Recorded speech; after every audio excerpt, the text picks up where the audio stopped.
तारं सर्वभूतां ज्ञातारं विश्वतत्त्वानां वन्दे सद्गुरुदेव।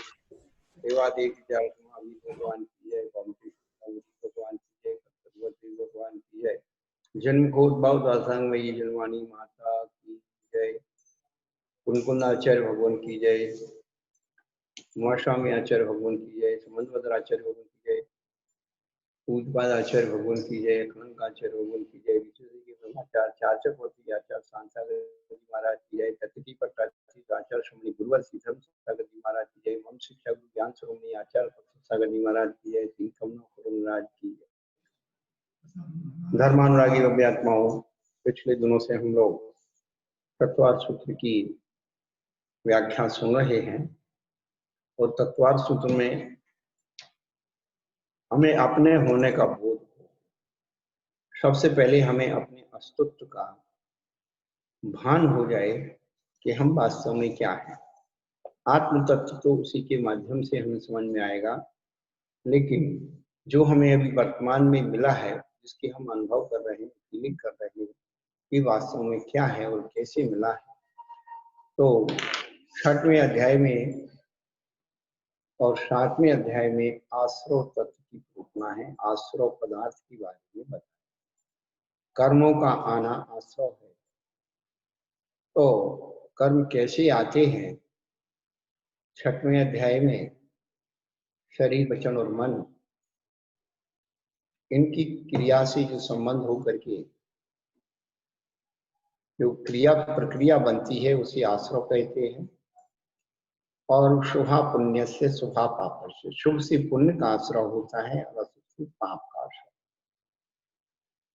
इतनी व्याख्या जब आचार्य भगवान ने की, तो 7वें अध्याय में जो प्रूपणा हो रही है उसने सबसे पहले प्रश्न उठाया कि शुभ क्या है।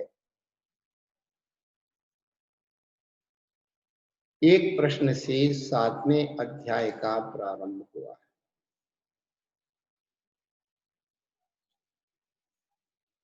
हिंसा नतस्ते ब्रह्म परिग्रेभ्यो रतिर्वृतम।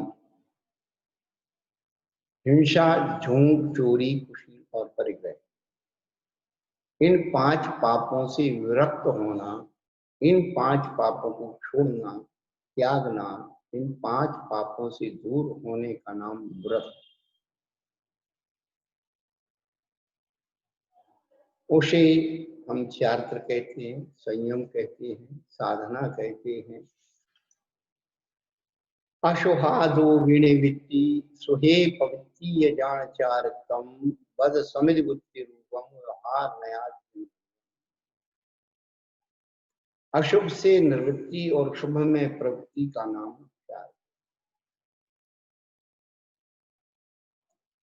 अशुभ से निवृत्ति, शुभ में प्रवृत्ति का नाम व्रत है। अपनी भाषा में हम लोग उसे समझ लें, पाप और पाप की क्रिया को छोड़ने का नाम व्रत है, और पुण्य की क्रिया को छोड़ने का नाम वैराग्य है।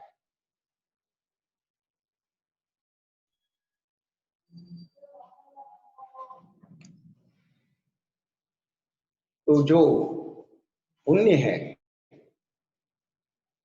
वो कैसे उपलब्ध होता है? तो 5 पापों से विरक्त होकर के व्रत अंगीकार होता है, और व्रत के माध्यम से पुण्य का आविर्भाव होता है। शुभ और पुण्य, शुभ क्रिया है और पुण्य उसका भाव। एक बात हमेशा ध्यान रखना, 4 अनुयोगों में प्रथमानुयोग, करणानुयोग, क्षरणानुयोग, ये 3 अनुयोग पुण्य को धर्म कहते हैं, लेकिन द्रव्यानुयोग पुण्य को धर्म कहते हैं। तीनों अनुयोगों में पुण्य को धर्म कहा है, क्योंकि पुण्य उस धर्म का कारण है, साधन है, निमित्त है। वहां पर कारण में कार्य का उपचार किया, लेकिन द्रव्यानी योग कारण को निमित्त को मानता ही नहीं। इसलिए द्रव्यानी योग में पुण्य को धर्म नहीं कहा।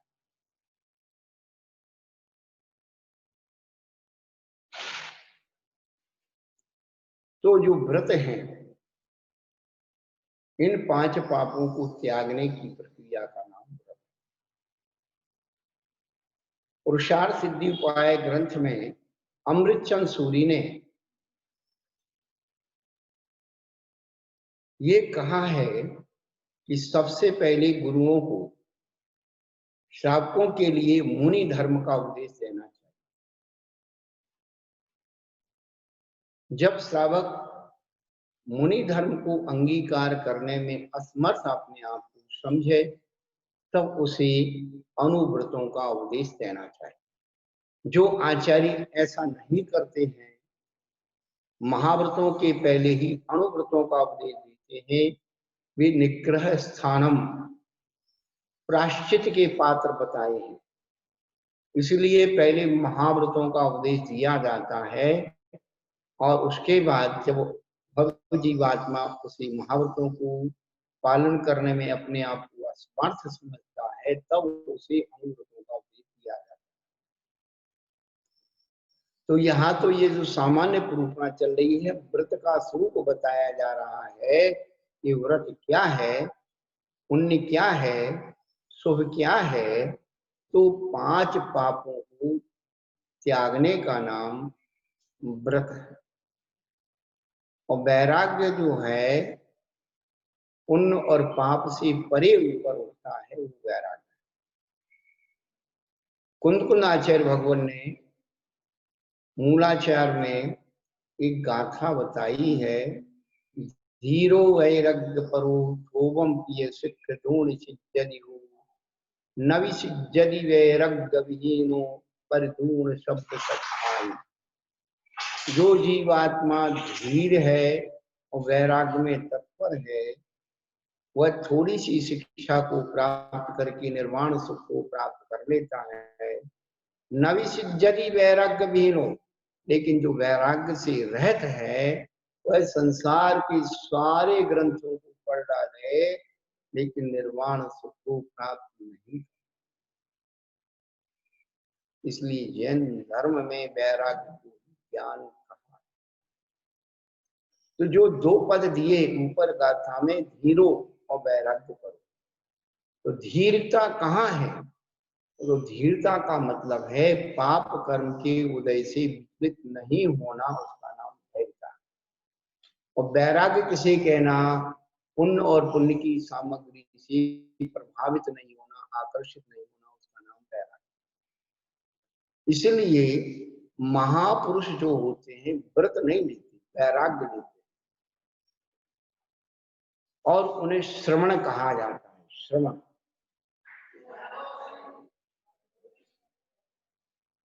आचार्य लिखते हैं, परित्रज्यम नपो राज्यम श्रवणो ही जायते महान, तपा प्राप्त संबंध श्रमो ही तप उच्यते। राजा महाराजा, परित्रज्यम नपो राज्यम श्रवणो ही जायते महान, राज्य आदि को छोड़ करके और श्रमण बनते। इसलिए हमारे यहाँ एक बिनोली का जो कार्यक्रम रखा जाता है, पहले उसके अंदर राजा महाराजा के भाव पैदा किए जाते हैं कि राजा महाराजा का ठाट बाट क्या होता है, हाथी पर, घोड़े पर, बकरी पर, रथ पर, सारथी बना, तो कितना सजा करके सोने वस्त्र आभूषण पहना करके उसे एक राजा का रूप दिया जाता है, और उसके बाद उसको छोड़ता है, उसी वैराग्य की दीक्षा।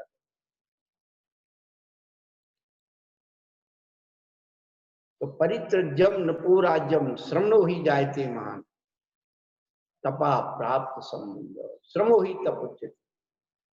जैसे पाप और पाप की क्रिया को छोड़ने के लिए श्रम किया जाता है, ऐसे ही साधु पुण्य और पुण्य के कारण को रोकने के लिए तप करता है।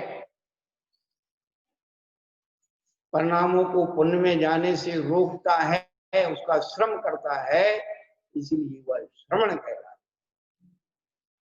पाप तो पहले ही छूट गया, अब छोड़ना क्या है? पुण्य।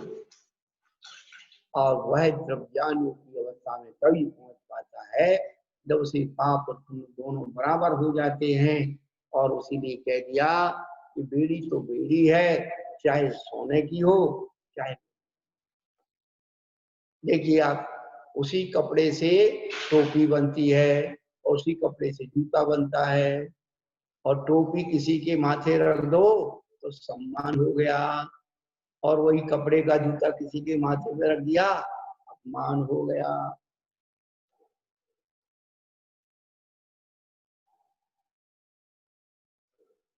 तो कहने का अभिप्राय है कि जो व्रतों का स्वरूप है वो यहाँ पर बताया जा रहा है।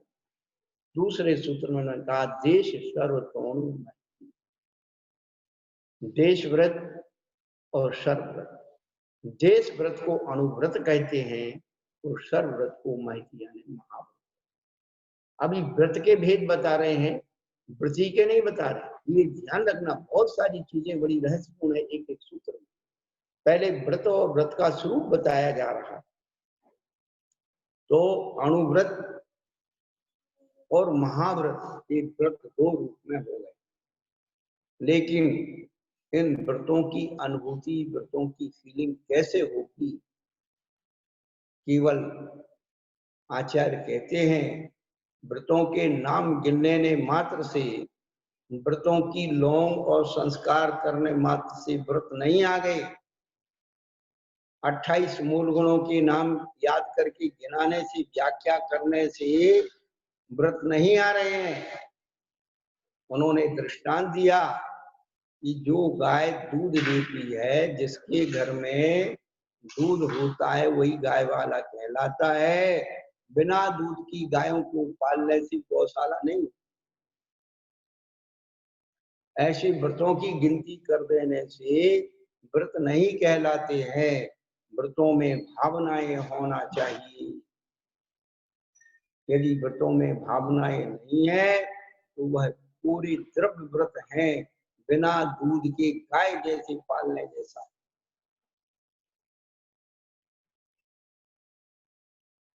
जैसे कोई हिंसक व्यक्ति बीमार हो गया और उसने 1-2 महीने बीमार रहा, अभी कोरोना आ गया, तो जो है 2-3 महीने से कोई हिंसा नहीं की, तो वह व्यक्ति अहिंसक थोड़ी हो।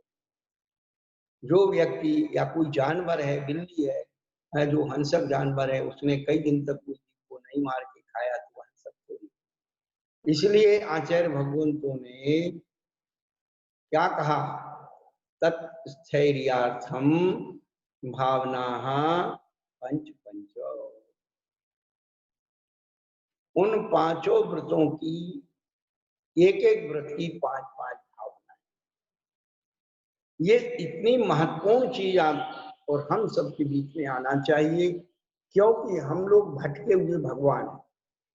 अहिंसा की चर्चा, आज अहिंसा दिवस मना लो, कोई दिवस मना लो, लेकिन वास्तव में अहिंसा का स्वरूप क्या है, कैसे हम अपने जीवन में फीलिंग कर सकते हैं, कैसे अहिंसा का अनुभव कर सकते हैं, ये लोग अपन जो है केवल जो आज अहिंसा के नाम से हिंसा हो रही, हम ये बोल रहे हैं कि अहिंसा के नाम से हिंसा नहीं, अहिंसा की हिंसा हो रही। हम अपनी भाषा में यही, लोग अहिंसा की हिंसा कर रहे हैं क्योंकि उन्होंने अहिंसा के स्वरूप को नहीं समझा। तो चाहे अणुव्रत हो या महाव्रत हो, उन पांचों व्रतों में एक एक व्रत की 5-5 भावनाएं। हमारे देश में एक बहुत बड़े विद्वान हुए हैं, नीरज जी सतना वाले। उन्होंने एक साहित्यिक कृति लिखी, मानवता की धुरी, और उसमें अपना अपना महाभारत और कई प्रकार के टाइटल देकर के उसमें बहुत सारी बातों का विश्लेषण किया, लेकिन उसमें एक विशेष बात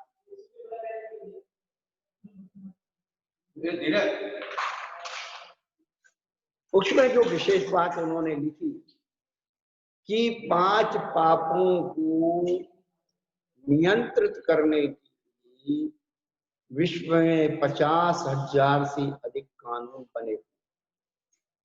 केवल 5 पापों को नियंत्रण करने के लिए विश्व में 50,000 से अधिक कानून बने हुए हैं और वे कानून भी थे।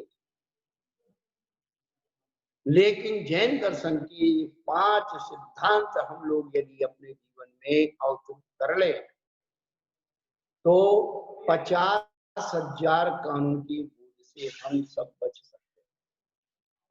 कहाँ तो 5 बातों का ध्यान रखना है जिससे हम 50 झंझटों से बच सकते हैं, लेकिन हम 5 बातों का ध्यान नहीं रखते हैं तो 50 झंझट का भार जीवन में ढोर है। तो सबसे पहले वास्तव में अहिंसा क्या है, जिस अहिंसा के बारे में हम बड़ी बड़ी व्याख्याएं करते हैं, ऐसा नहीं होना चाहिए, ऐसा होना चाहिए, इसमें पाप, इसमें अहिंसा, उसमें, लेकिन उमा स्वामी आचार्य भगवान ने इस तत्वार सूत्र में जो एक एक व्रत की 5 भावनाएं दी है, उसमें पहले अहिंसा व्रत की 5 भावनाएं, ये बड़ी महत्वपूर्ण भावनाएं हैं। इनका यदि हम लोग चिंतन मनन अपने मन वचन काय में कर लें तो समझ लेना कि हमें कोई भगवान बनने से रोक नहीं सकता, कोई नहीं रोक सकता। भगवान बनना अपने हाथ में है, दूसरे के हाथ में नहीं कि कोई दूसरा हमको भगवान बनाए। पाषाण की मूर्ति में भगवान बनाना दूसरे के हाथ में है, लेकिन इसमें जीवंत भगवान बनना अपने हाथ।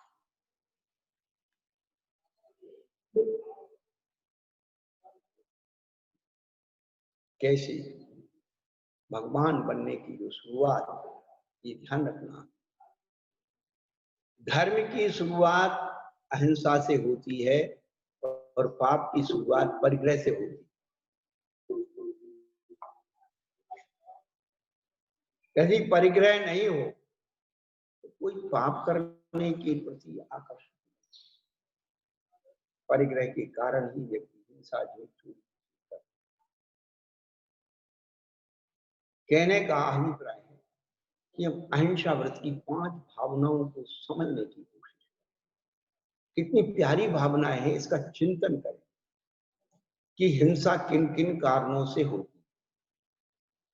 वांग मनोवृत्तिर्यादान निक्षेपण समित्याः लौकिक पान भोजनानि पंच। वांगुक्ति, मनोवृत्ति,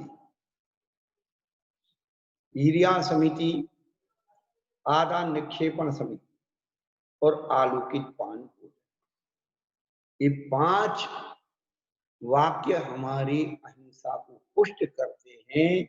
ये अहिंसा की प्राण है, ये अहिंसा की 5 भावनाएं। यदि हमारी मन वचन काय में ये 5 बातें हैं तो फिर भगवान बनने में, अहिंसक बनने में कोई भी बाधा नहीं। लेकिन हमारी सारी हिंसा अहिंसा केवल बातों में है, आचरण में नहीं।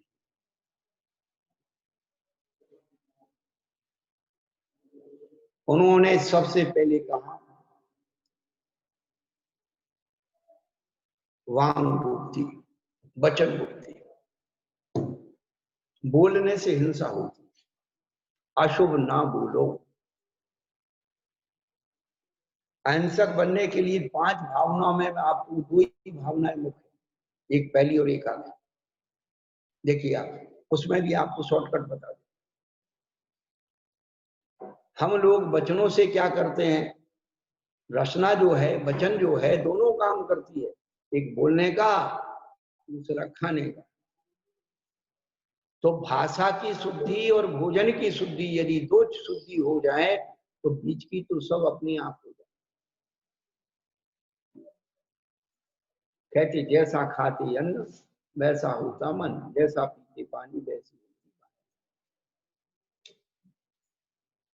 तो वचन गुप्ती अशुभ ना बोलिए, अशुभ ना सोचिए, पहले अपने से शुरुआत करिए।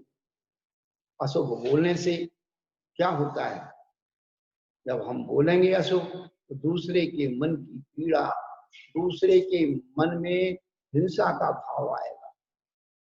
हमने अपने वचनों से दूसरों को हिंसा करने के लिए उकसाया। और मनोगुप्ती अशुभ ना सोचिए, अपना मन अपने हाथ में, अच्छे से अच्छा सोचिए, दूसरा हमारे बारे में क्या सोच रहा है ये सोचना बंद कर। हम जो हमारे हाथ में है वो हम कर सकते हैं।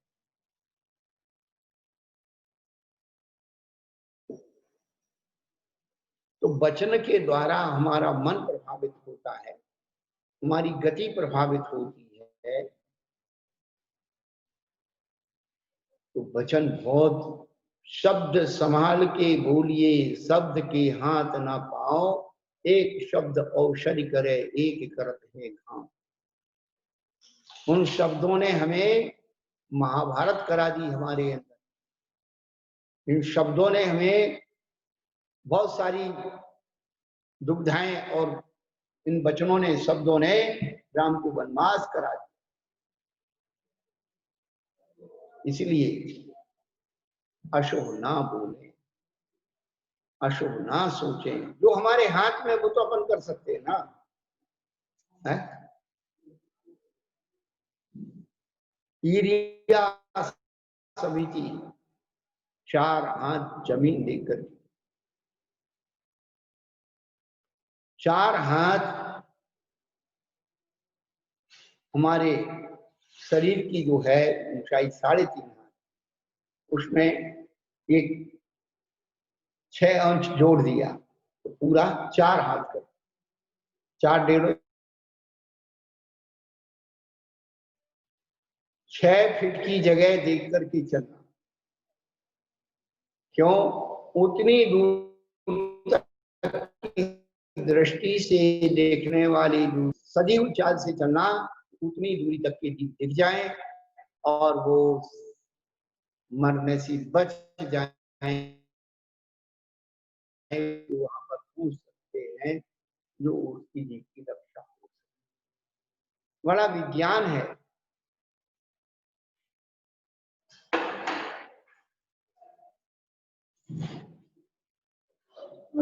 ईरिया समिति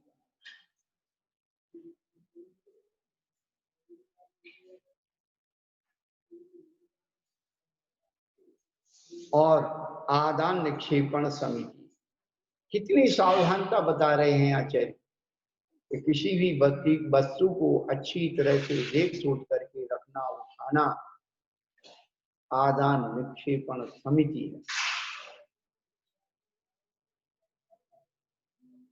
बिन देखी धरी उठाई, बिन सोधी वस्तु जो खाई, त्यों ही परमान सतायो बहुविध विकल्प हो जाए। आलोचना पाठ में बहुत सारी ये सारी भावनाओं की भाव भरे, लेकिन हम किसी भी एक चीज को ही अपने अंदर नहीं कर पाते। और 5वीं भावना है आलोकित पान पूजन। ये भावना बड़ी महत्वपूर्ण है।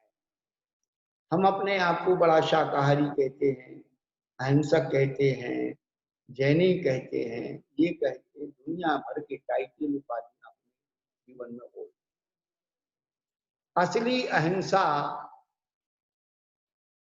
हमारे खान पान से, हमने आपको बताया भाषा और भोजन, ये 2 की शुद्धि कर लो, भगवान बन जाओ।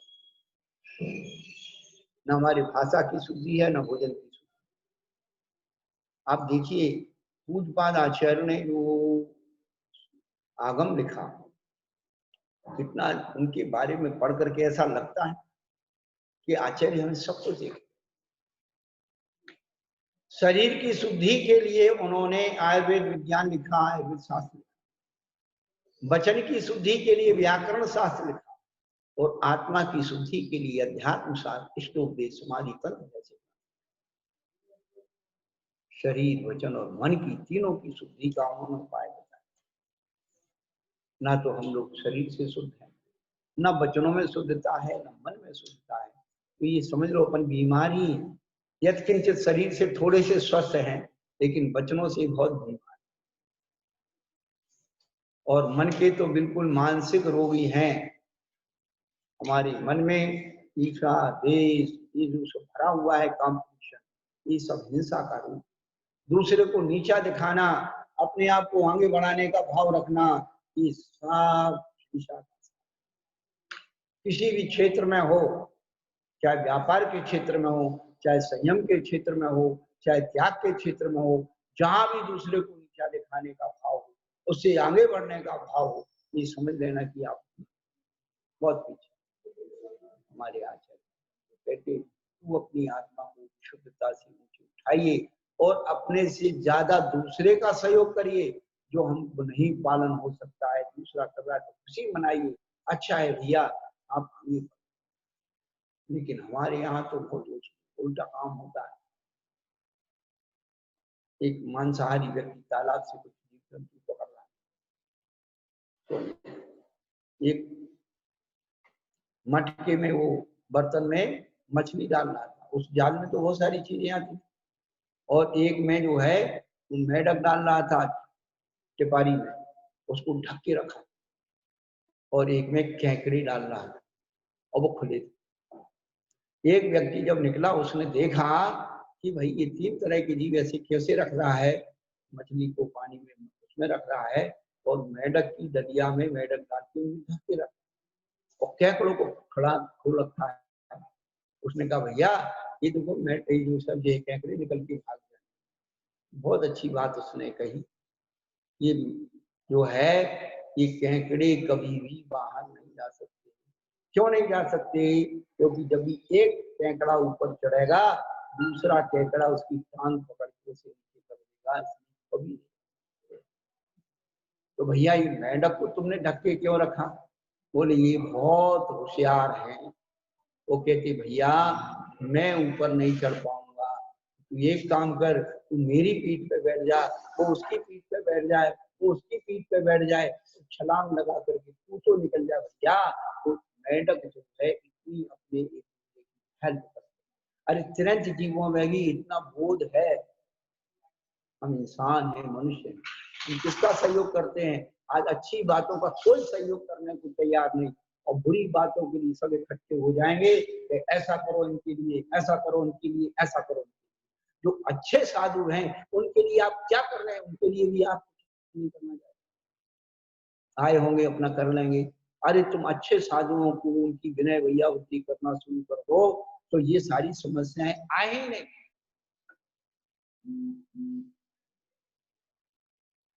लेकिन गलत काम हुआ तो सब इकट्ठे हो जाएंगे, लेकिन कोई अच्छा काम हो रहा है वहां कोई नहीं जाएगा, उसके बारे में बात भी नहीं करेंगे, चर्चा भी नहीं करेंगे कि कोई अच्छा काम हो रहा है। वो कहते हमें तो बुलाया ही नहीं साहब, हम कैसे जाते, बुलाया ही नहीं, उन्होंने हमें निमंत्रण नहीं दिया। भैया गलत काम कैसे पहुंच गए? उन्हें न्योता दिया, वहां तो पटेल बन करके पहुंच गए, चौधरी बन करके पहुंच गए, ऐसा करो, सलाह देने लगे, मीटिंग करने लगे। अधिकार तुम्हें किसने दिया है? राष्ट्र देने का अधिकार गुरुओं को है, कहने का कि जो अच्छी अच्छी बातें हैं उनके बारे में हमारा विचार नहीं होता है। तो आलोकित पान भोजन की जो परंपरा जैन दर्शन में अहिंसा के रूप में है, इतनी परिशुद्ध परिभाषा है, इससे ज्यादा कोई परिशुद्ध अहिंसा का नहीं हो सकता। ये अहिंसा व्रत की 5 बातें हम अपने जीवन में अवतरित करें। कौन सी 5 बात? वचन गुप्ती, अशुभ ना बोलें, मनोगुप्ती, अशुभ ना सोचें, क्रिया समिति, 4 हाथ जमीन कर चलें, आदान निक्षेपण समिति, वस्तु को सही ढंग से रखें और उठाएं, और अलौकिक पान। अब इसकी जो व्याख्या हमारे विद्वान, पंडित, गुरुजन, जो भी अध्ययन लोग हैं करते हैं, एक ही बात हमने अभी तक उनके मुख से सुनी है या उनकी किताबों में पढ़ी है कि अलौकिक पान का मतलब है दिन में भोजन करना। भैया, अलौकिक पान का मतलब दिन में भोजन करना मात्र नहीं है। दिन में तो भी लोग जो है सूरज के उजाले में भी लोग अवश्य खाते हैं, तो वो अलौकिक पान भोजन हो जाए। लेकिन अलौकिक पान भोजन का सही जो प्रारूप है कि पांचों इंद्रियों से देख सोच करके भोजन करना। अभी देखिए कितना व्यापक अहिंसात्मक धर्म है कि भोजन में भी पांचों इंद्रियों से देख सोच के करना। आप किसी भी पशु को भोजन करते देखते हैं तो वो सबसे पहले सूंघता है, और आप क्या करते हो भैया?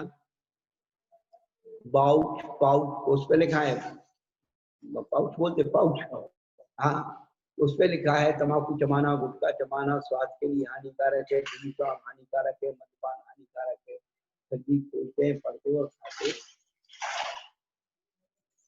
तो जानवर अच्छे हैं, कम से कम उनको कोई विज्ञापन की जरूरत नहीं है, वो नाक से सुन करके ही अंदाज लगा लेते ये खाने योग्य नहीं खाने योग्य है और छोड़ के चले जाते।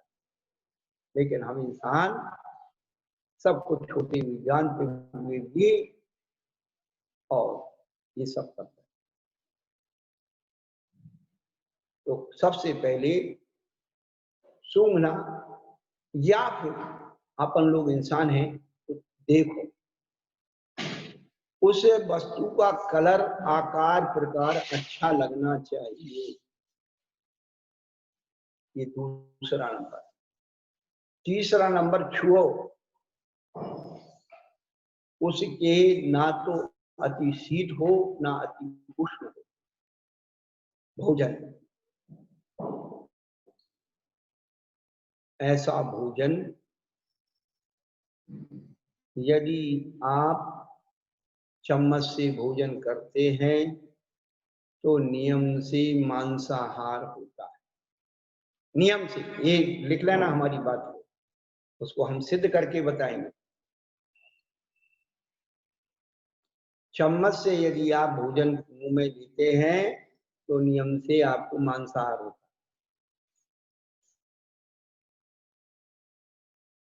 चम्मच, पहली बात, जब आपके भोजन करोगे तो उसके ठंडे गर्म का तो अंदाज लगेगा ही, और मुंह में जाते ही या तो ज्यादा गर्म होगा तो करोगे, और ज्यादा ठंडा होगा तो गले में वो देगा, पता नहीं लगता, उसकी आग नहीं चलता। पहली बात। दूसरी बात, जैसे ही आप चम्मच को मुंह में अंदर डाल करके उसका भोजन लेंगे तो चम्मच में नियम से आपकी मुंह की लार चिपक जाएगी, और जैसे ही वो बाहर आएगी चम्मच, वो ठंडी लार में नियम से बैक्टीरिया उत्पन्न होना शुरू हो जाते हैं। जो लोग कहते हैं हमें दूधल नहीं खाना चाहिए, उन लोगों को तो चम्मच से भोजन कभी करना ही नहीं चाहिए, क्योंकि लार के स्पर्श से ही लार के बाहर आने में लार में तुरंत बैक्टीरिया उत्पन्न होता है। सम्मोचन जी, वो तो क्लाइमेट देखा और तुरंत पैदा हुआ, और आपने ली मुंह में रखी चम्मच और भोजन छोड़ दिया और बाहर निकाल दी। अब चम्मच ऐसी लटक रही है, बातें कर रहे हैं या किसी चीज का इंतजार कर रहे हैं, तो उतनी देर तक, आधा मिनट कह लीजिए, 1 मिनट कह लीजिए, वो ठंडी होती रहेगी और बैक्टीरिया होते रहेंगे। फिर आप चम्मच को बराबर फिर उसमें ले गई तो वो भी मर गए और फिर आपकी द्वारा पैदा हो। अब आप दूसरा प्रश्न होगा कि महाराज जब हाथ से भोजन करते हैं तो अभी मुंह में उंगली छू जाती है और उसमें उंगलियों में लार लग जाती है। ध्यान रखना, अंगुलियों की गर्मी से, खून की गर्मी से उस लार में बैक्टीरिया उत्पन्न नहीं हो सकता है, उसका वैज्ञानिक है, लॉजिक। लेकिन लार अकेली धातु के साथ बाहर आ गई, वो ठंडापन आ गया तो तुरंत उसमें बैक्टीरिया उत्पन्न हो जाता है। तो चम्मच से भोजन करने में बहुत सारी बातें आती है जो हिंसात्मक। आपने चम्मच ली और किसी ने धक्का लगा दिया मुंह में, सी और धक्का लग गया तो चम्मच अंदर। लेकिन हाथ से भोजन करने में सबसे पहली बात भोजन का आदमीचर पूरा पता लगता है।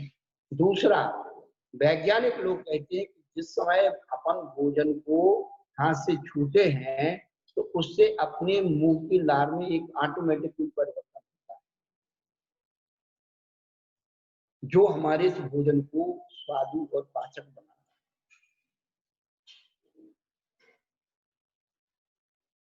तो वो जो रासायनिक परिवर्तन है वो भोजन के हाथ के स्पर्श से हमारे भोजन को और पाचक बनाता है।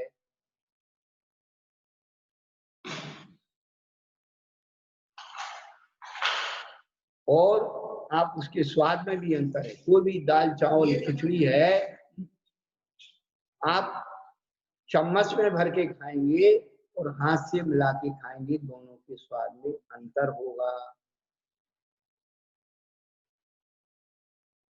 और आजकल जो पानी पीने की एक परंपरा है कि व्यक्ति ऐसे उल्टे ऊंचे मुंह करके जो पानी पी रहा है, ये सबसे ज्यादा अवैज्ञानिक प्रक्रिया है। इससे पेट की बीमारियां, गैस आदि की बीमारियां ज्यादा हो।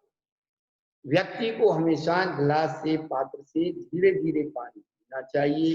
गिलास से भी मुंह लगा के पी रहा तो ऐसे नहीं कि मुंह को ऊंचे उठा, नहीं, मुंह को नीचे रखिए और धीरे धीरे पात्र को उतना ही अपने मुंह की तरफ ले दिया।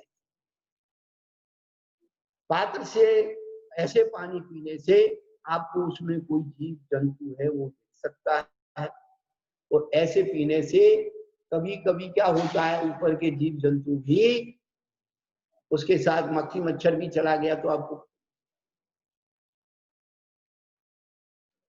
तो जो जैन दर्शन की वैज्ञानिकता है आलौकिक पान, तो आपको सबसे पहले सूंघना है, देखना है, उसके बाद स्पर्श करके तीसरे नंबर पर ऐसा मान लेते हैं। क्रम तो आप जैसे भी जानो उसको आगे पीछे कर सकते हैं, लेकिन एक व्यवस्था के हिसाब से फिर जो है आप स्पर्श करके देखते हैं। तो जो जितना भी जो फ्रिज का रखा हुआ भोजन है, ये हुए खान पानी, सब आपके लिए स्वास्थ्य के लिए हानिकारक है। नियम से बैक्टीरिया उत्पन्न होते हैं। आप फ्रिज में मड़ा हुआ आटा रख दो, फिर बाहर निकालो, तो गर्मी के दिन में तो वो जैसे ही बाहर आया और उसमें हवा लगी, उस आटे की गंध, उसका स्पर्श, उसका स्वाद, तीनों ही दिक्कत। आप इस अहिंसा की बात कर रहे हो, तो मैं पूजा की थाली की तो हिंसा दिख गई, तुझे अपने भोजन की थाली की हिंसा कब दिखेगी? आचार्य कहते अहिंसा यदि शुरुआत करना है, भगवान बनने की शुरुआत जब भी होगी भोजन शुद्धि से ही होगी। बिना भोजन शुद्धि किए भगवान कभी 3 लोक में नहीं बन सकते। बिना पूजन किए तो भगवान बन जाओगे क्या? आप कभी जिंदगी में 3 काल में पूजा मत करना तो भी भगवान बन जाओगे। यदि आपने भोजन शुद्धि नहीं की और कितना ही पूजन शुद्धि करते रहो, 3 काल में भगवान नहीं बन सकते। लिख करके, क्योंकि वह तो एक प्रतीकात्मक स्थापना निक्षेप के भगवान की पूजन है, लेकिन अपन तो भैया साक्षात जीवंत परमात्मा है। सुबह से शाम तक उस भगवान को क्या क्या चढ़ा रहे, उस पर विचार करो। जब आप भोजन की थाली में हिंसा का विचार करते हो तो भोजन की थाली में भी हमें हिंसा का विचार होना चाहिए। पूजन की थाली स्थापना निक्षेप भगवान को चढ़ रही है, लेकिन ये भोजन की थाली तो जीवंत परमात्मा के लिए अर्पण हो, उसके बारे में। तो फिर जो है स्पर्श के बाद आचार्य कहते चखना, थोड़ा सा लो, उसे चख के देखो वह आपके स्वाद की अनुरूप है या नहीं। इसीलिए बफे सिस्टम का प्रावधान किया था। हमारी जो भी संस्कृति ने, ये बहुत अच्छा था। पहले पंगत बैठती थी, लोग अपने साथ से देते थे, भैया वो मांग के लेता था, वो शर्म लगती थी। आज अपना हाथ जगन्नाथ जी जहाँ जाओ उठाओ खाओ, और नहीं खाएगा तो बफे सिस्टम का इतना अच्छा स्वरूप है, लोगों ने विकृत कर दिया। बफे सिस्टम का मतलब जो चीज आपको जितनी खानी पहले वो लो, साग पूरी तंदूरी फलाना टमका जो भी लेना है पहले वो खाओ, फिर आपको मिठाई नमकीन जो खाना वो खाओ, उसके बाद सलाद आदि जो खाना वो खाओ। उसमें लेकिन आपके शौक ने दुनिया भर की पहले तो पूरी प्लेट भर ली, गप्पे लगा रहे हैं, नहीं खाएंगे तो ठीक। ये हिंसा है, ये जीवंत हिंसा है, आप देखिए ये जीवंत हिंसा है। और बफे सिस्टम में भी जो हिंसा हो रही है, आज जितने भी लोग आते हैं बड़ी बड़ी पार्टी में, अच्छे संपन्न लोगों की बफे सिस्टम पार्टी होती है, वहां पर लौकी पे मछली बना के रख देते हैं, सॉस डाल देते हैं, कद्दू का मुर्गा बना के रख देते हैं, और उस पर जो है ये क्या बोलते हैं उसका, मटर पनीर क्या बोलते, और उसके जो है वो बना करके टांग देते हैं, शाकाहारी कबाब। ये सारी चीजें, आप इन सब चीजों से हिंसा का प्रोत्साहन हो रहा है। आप तो सोच रहे हम तो शाकाहारी हैं, आप शाकाहारी कुछ भी नहीं है। ये असली अहिंसा का स्वरूप है और ये जीवंत हिंसा है।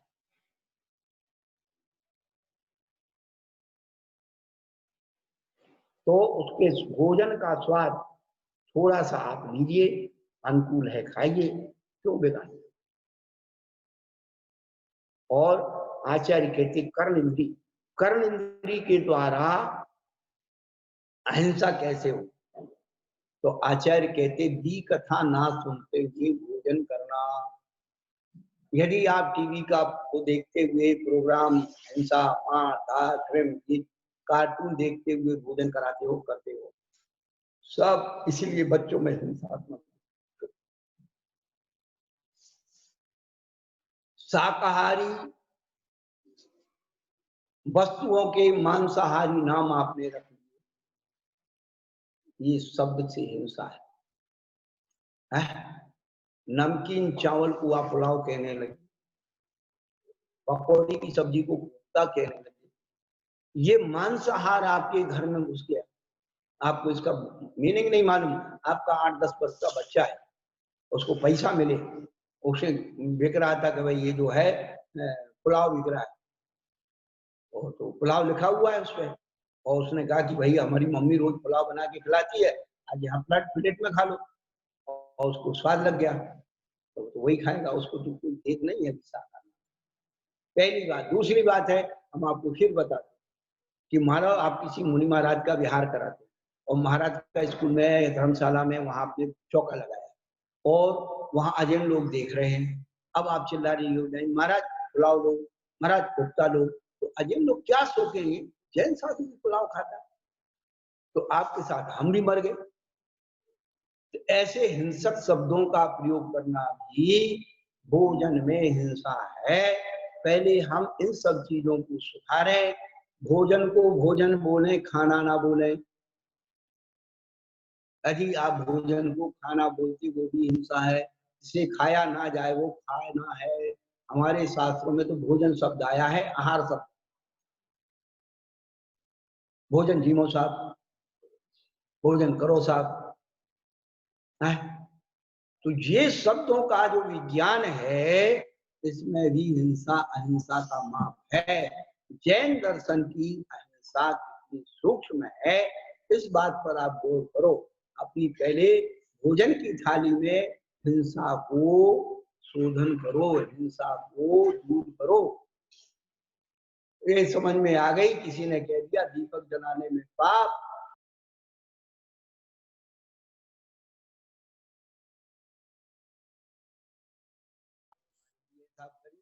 है, तो आपने भगवान की पूजा के द्रव्यों को पाप मान करके सब छोड़ दिया, दीप जलाना, धूप जलाना, फल चढ़ाना सब छोड़ दिया। अब तो सूखा भी चढ़ाना आपको कोई समझा देगा कि चावल चढ़ाने में पाप है, तो आप उसको मेरी गारंटी। आज सृष्टि पर ऐसे धर्म है तो कहते कि भगवान नाम की कोई चीज ही नहीं है, तो ऐसे भी लोग हैं। वो कहते मूर्ति की जरूरत नहीं है, ऐसे भी लोग हैं। वो कहते किताब की जरूरत नहीं, ऐसे भी लोग हैं। ये कहते गुरु की जरूरत नहीं, ऐसे भी लोग हैं। जो कहते टीचर, तो छोड़ने में तो बहुत बस समझ में बनाना चाहिए तो आदमी छोड़ने को तैयार है, लेकिन करने के लिए राजी इसलिए नहीं है कि कौन मेहनत करे, समय बर्बाद होता है, पैसा लगता है, मेहनत होती है। आचार्य तो कहते हैं कि भगवान के मंदिर में कोई नौकर होना ही नहीं चाहिए। तू पुण्य कमाना है तो तू अपने हाथ से झाड़ू पोछा कर। अभी रोष धोप बास व्रत की जब जिक्र आएगी उसमें लिखा है अरहंत आचार्य के पूजा के उपकरण और गंध धूप माल्या इनको देख शोध करके चढ़ाना, प्रयोग में लेना, और ये नहीं करते हो प्रमाद है, और प्रमाद ही हिंसा है। जीव मर गया इसका नाम हिंसा नहीं है। जीव के साथ जो प्रमाद जुड़ा हुआ है, सावधानी जुड़ी हुई है, हमारा अहंकार अधिकार जुड़ा है, वो सबसे बड़ी। तो इस बात की व्याख्या कोई नहीं कर रहा। तो कहने का तात्पर्य है कि हम उस अहिंसात्मक भाव को अपने जीवन में कैसे उत्पन्न करें। तो 5 बातें हमें अपने जीवन में ध्यान में रखना है। हमारे मुंह से अशुभ ना निकले, हम मन से अशुभ ना सोचें, और 4 हाथ जमीन देख करके चलें। और उसके बाद किसी भी वस्तु को रखने उठाने की शुद्धता और आलौकिक पान भोजन, 5 बातों में अहिंसा का स्वरूप है। इन 5 बातों को छोड़ करके कितना भी हिंसा अहिंसा की बात आप करते रहो, लेकिन वह अहिंसा की जो साक्षात अनुभूति है, भावनात्मक अहिंसा पैदा नहीं हो सकती है। आप बाकी की जो भी हैं व्याख्याएं समय पर करते रहेंगे, लेकिन मूल बात तो इतनी सी है, हमें अपने जीवन में अहिंसा की अनुभूति करनी है, जीवन अहिंसा की अनुभूति करनी है। इन 5 बातों का ध्यान हमें प्रतिक्षण 1 आध घंटे के लिए। भावना का मतलब है निरंतर जागृति। भावना का मतलब है अपने भावों को निरंतर परिष्कृत करना। जैसे औषधि में भावना दी जाती है, तो भावना देने से औषधि क्या हो जाती है, पावरफुल। भावना का मतलब जो है आपकी मेडिसिन में पोटेंशियल होती है, पोटेंशियल। पोटेंशियल का मतलब है कोई भावना, कि उसे पावरफुल कैसे बनाया जाए। ऐसे अहिंसा को पावरफुल कैसे बनाया जाए, गाढ़ा कैसे बनाया जाए, इन 5 बातों को नित्यचर्या में क्षण अपने आप को